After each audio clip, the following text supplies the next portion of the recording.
காரணம் என்னன்னா பாகிஸ்தான் ஏதோ ஒரு இடத்துல ஏதோ ஒரு வகையில இந்தியாவை டவுன் பண்ணி வைக்கணும்ன்றதுல ரொம்ப குறிக்கோளா இருக்கு. ஆனா என்ன பண்றது, இதுல பாவப்பட்ட மக்கள் வந்து இந்த பக்கமும் அந்த பக்கமும் இருக்கக்கூடிய மக்களோட பாதிப்பு தான் ரொம்ப அதிகம். மேடம் இப்ப நீங்க யோசிச்சு பாருங்க, பொருளாதாரத்துல பாகிஸ்தான் ஃபுல்லா டவுன்ல இருக்கு.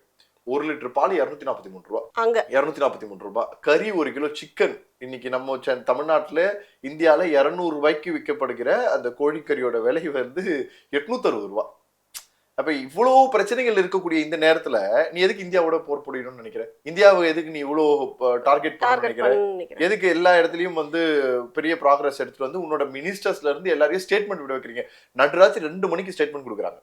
நடுராத்திரி 2 மணிக்கு பிரஸ் மீட் கூப்பிட்டு என்ன சொல்றாங்கன்னா, இந்தியா நம்மளை வந்து தாக்க போகுது, தயாராக இருங்கள், இந்தியா நம்மளை ஏன் தாக்க போகுதுன்னு ஏதாவது ஒரு வார்த்தை சொன்னீங்களா? உங்கள் லெஜண்ட் சரோனாவில் அக்ஷய திருதியை முன்னிட்டு தங்க நகைகளுக்கு பவுனுக்கு ரூபாய் 2000 தள்ளுபடி. ஏப்ரல் 22 முதல் மே 4 வரை. The legend new Saravana stores பிரம்மாண்டமாய் பாடி.